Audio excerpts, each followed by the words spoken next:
impressed with this company at all. But lithium batteries are finally here.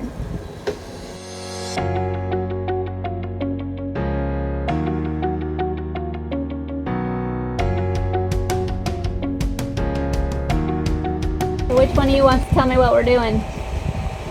We are disassembling a Chevy Volt battery pack so that we can take $20,000 worth of lithium and put them in a boat for less than, or right around 3. Actually, no, this is twice. Opposed to what? What was the 20? There's $22,000 and they had half of this. So this would be equivalent to $44,000 worth of lithium-ion batteries if you bought them. If you didn't strip them out of the Chevy Volt. There it goes. That's it. Wow, this is pretty simple. 3 cells here, 3 cells here, 3 cells here. Okay. So this is what we call, these are pouch cells. Okay, and so they've jammed 3 of them in. 3 of them make up one module. Okay. At 1.1 volts a piece, which makes a 3.3. Right. I see. And that makes sense. so what I'm doing is I'm marking them. This is your 24. This is your 48. That's your positive. That's your negative. Okay.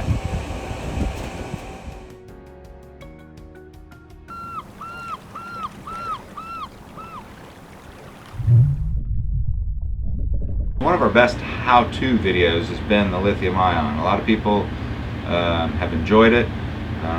It was a lot of fun for me because I got to play in a new realm. But it's been running now for 3.5, 4 months. We've had a little ups and downs on it. The batteries have done absolutely awesome. I mean, they haven't even gotten 1 degree overheat, and that was running on 2 ACs. Unfortunately, we couldn't run on 3 ACs at the time because our Magnum inverter kept tripping. Because all it was taking was 30 amps. Well, now we've got it set up to where it's running on full 220 and 60 amps. So it will run all 3 air conditioners off the lithium ion batteries. And the batteries, we ran them for almost 45 minutes non-stop, and then I went ahead and shut them down, and we were still at 94%. So the generator only ran for 2 to 3 days out of the 6 weeks we were out, and that's when we stayed at anchor, and it was hot enough to run all 3 ACs, but it was nothing compared to the generator used to run without the lithium ion bank for close to 14, 16 hours a day. And now it would run for 3 to 4 hours a day just to recharge the lithium ions, and then we would obviously let the ACs run at that time. So we did it did really well. We were really impressed, but what I'd really like is a little bit more than 8 kW. So what we did is Bo and I have purchased some Chevy Volt batteries. We took them apart at the house. Bo beat me to production, and so you can see his here. He got his in, but they're not running. As the making of this. But we're so what we did is I got my Chevy Volts. We had to go for 6 weeks and go do some charters, and now we're back and we're getting ready for the Bahamas. Now the Bahamas we're going to be without power a lot longer, so what I wanted was a little bit more storage time than the 8 kW that we have. So the Chevy Volt is 16.5 kW. We are going to drop down from the 63 volt because these were 5S's and they had to be stacked in series of 3s. We were at 63 volts, which is at the top end of a Magnum inverter and charger. So what we've done is we've dropped the Chevy Volt, cut it into 4 equal sections, and like I said, we'll be running right at 16.5 kilowatts worth of storage. And I think when all is said and done on the batteries, we'll have spent somewhere in the neighborhood of $2,200 to $2,600, and that's with everything. And the inverter we picked up for $1,400. So we've done an entire system 2 to 3 times the size of most people's for a third of the cost. And you can do it too. As a matter of fact, this system that's coming out is going to be for sale. I'm running 2 different systems in here, which is a Magnum and a Victron. And what I'd like to do is go ahead and swap everything over to the Victron, and we're going to sell the Magnum setup that we have here with the 63 volt 5S in 3 series and 4 banks system.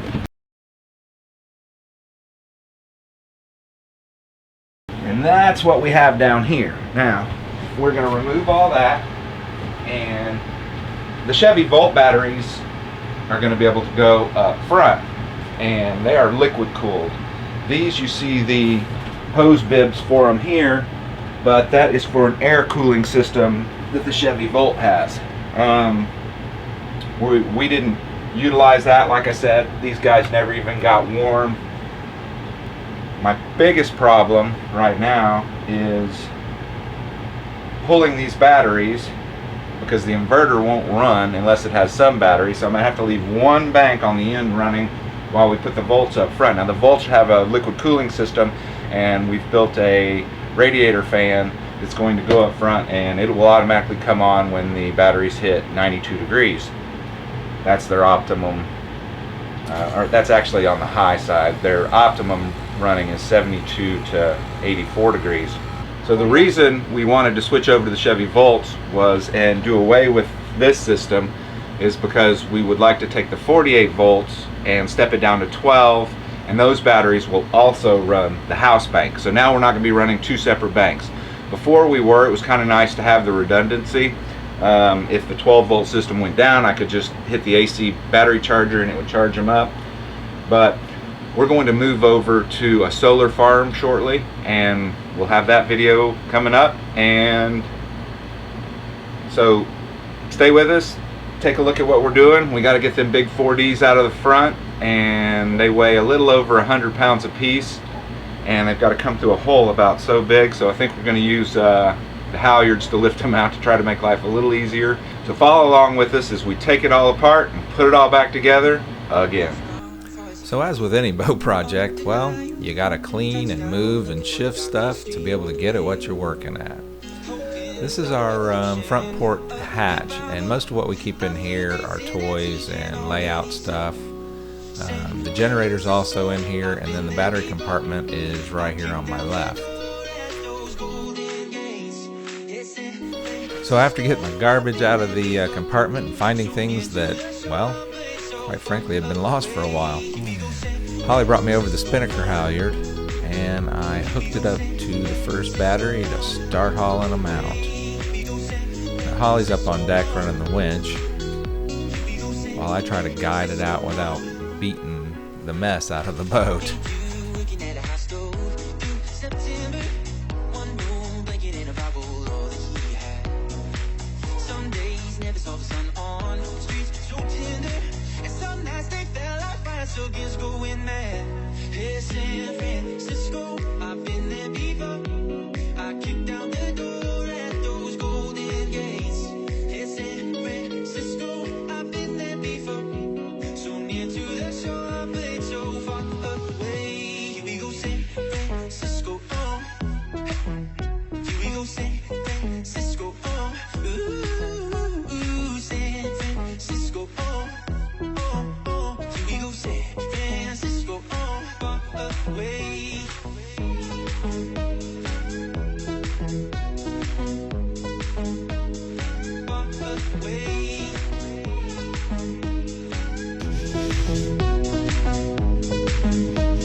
The streets are all the same. Hey, Music City by the bay. Oh, here we go, San Francisco. I've been there before. I kick down the door at those golden gates. Hey, San Francisco. I've been there before. After disconnecting the positives and the negatives and removing the batteries up front, what we're going to do now is pull these wires back out over to here, and then back under to over here, where we already have our fuses and our shut-off switches. Well, these cells are lighter and easier to move.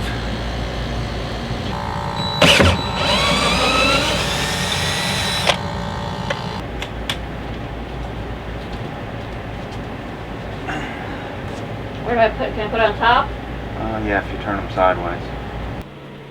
Alright, so as you see, we've taken the lithium ion batteries, the smaller Fiat 500 batteries out, and now we are in the process of mounting the new Victron inverter on this firewall instead of down below. It'll get more airflow up here, and I started thinking the generator, which is right behind here, instead of running, it already has a wire that goes from here all the way over to the house panel.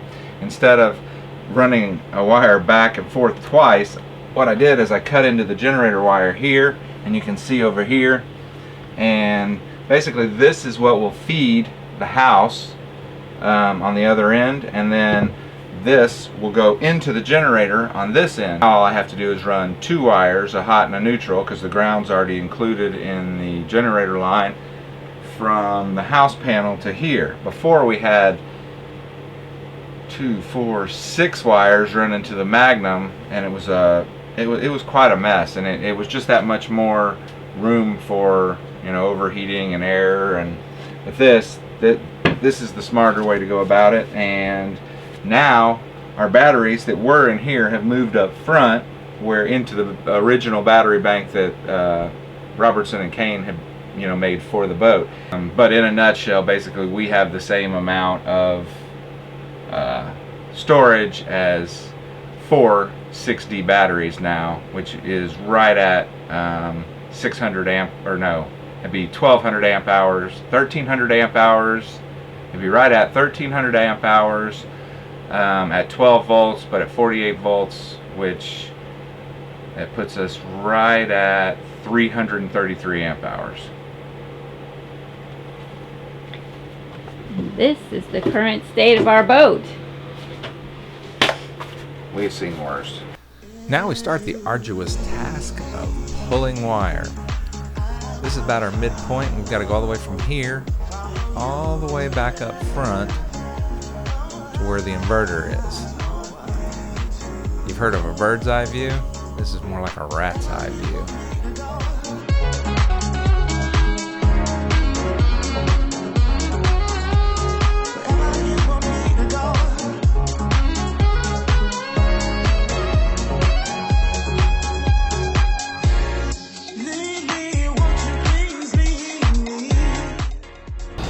Yeah, once again, the electric panel is all buttoned up, and we're ready to go.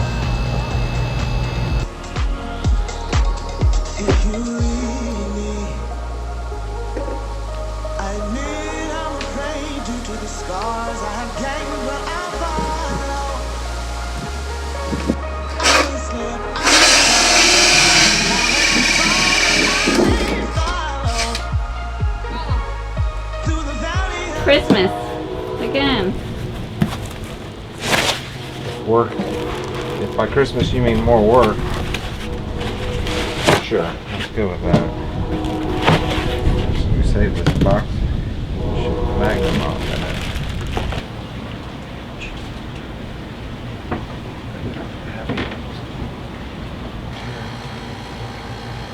Got it?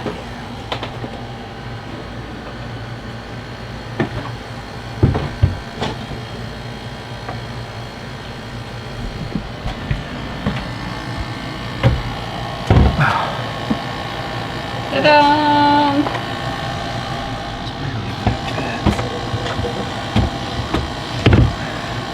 You're gonna affect your feet.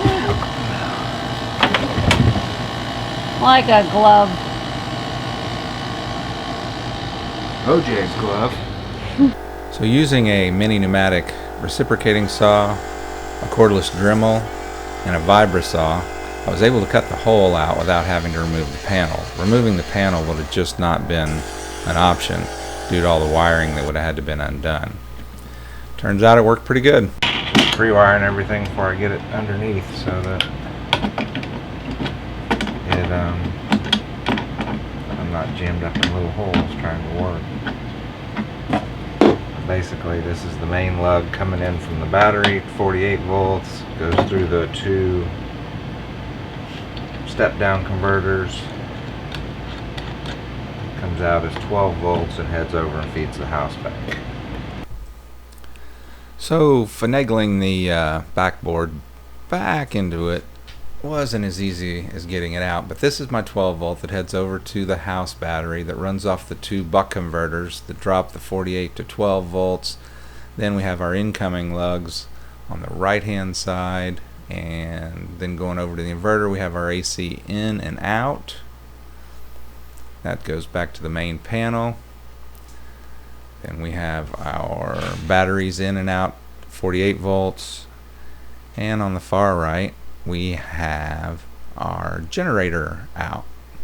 So it is Memorial Day weekend, and we have a tropical storm or subtropical storm or whatever they're calling it today, Alberto, over us. So we were planning to go sailing and have fun. Scratch that idea. Instead, my husband has decided to finish up the battery project in the rain in the front bunker. Take you to him to say hi.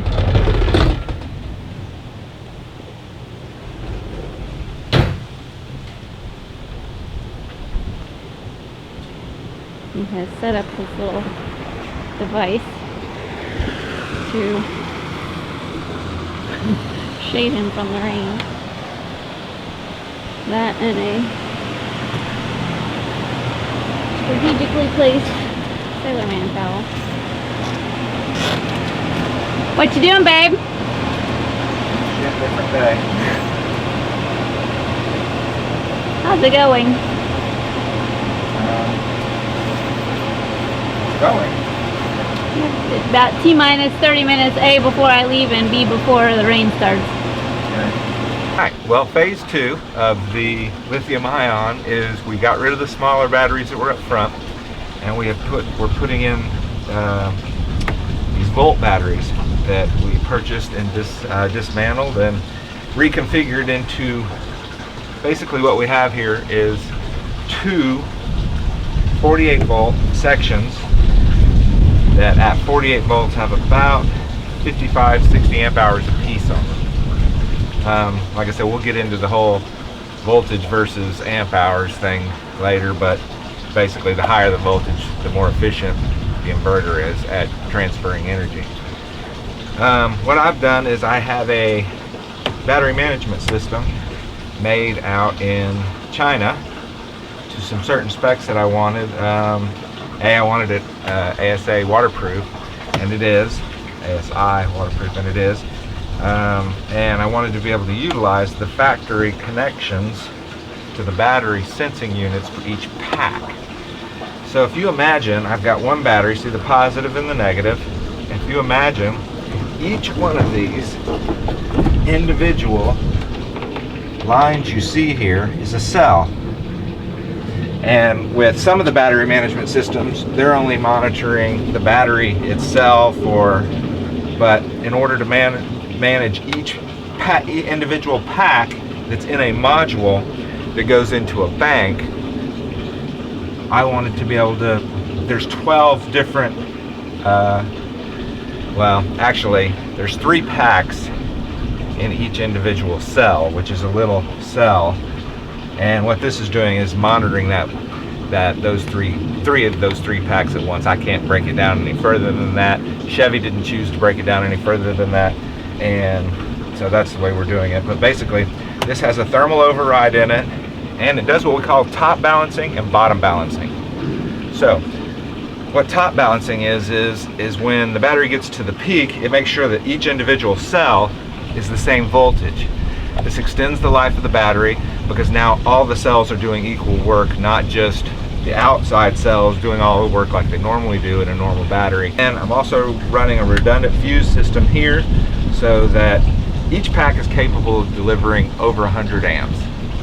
I'm choking them off at 45 a piece. So if they try to pull more than 45 amps, we're going to blow these fuses. This tries to pull more than 45 amps, it'll trip its circuit. But basically we've done that on these 4 batteries in here.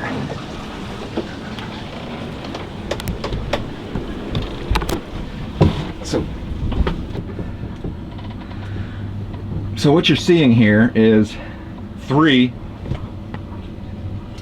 of the same cell that we were just looking outside. 4 is going in here. I'm finishing up the main cable wiring, but basically what we have here is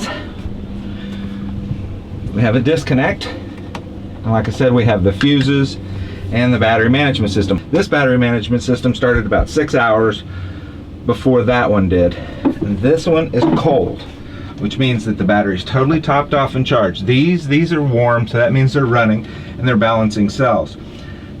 Now, balancing cells is not a quick thing. It's something you do slowly. You don't want to bang the cells individually with a lot of voltage. So they go into my battery selector switch, which I can turn on or off, or I can switch, or I can just totally do away with it. Turn it totally off. My inverter inside doesn't care. It will just shut down the battery charging system. But see the larger lugs up here, and then there's my negative ground, and it goes all the way back in. I have another set of cables here, same gauge, goes back, same length. That way we keep all our voltages uniform across the board. So after it gets up and running, actually these 2 batteries up here are running and have been running for a week now. This one, like I said, it got its battery management system put on about 24 hours ago, and that one got its battery management system completed about 6 hours later. So then this one I did at the house, which was the much easier way to do it, and along with the one that I showed you out front. So with all the batteries installed and all the BMSs running, here's a quick breakdown of what we spent on this project. So join us next week as we put our water maker in. Space between where small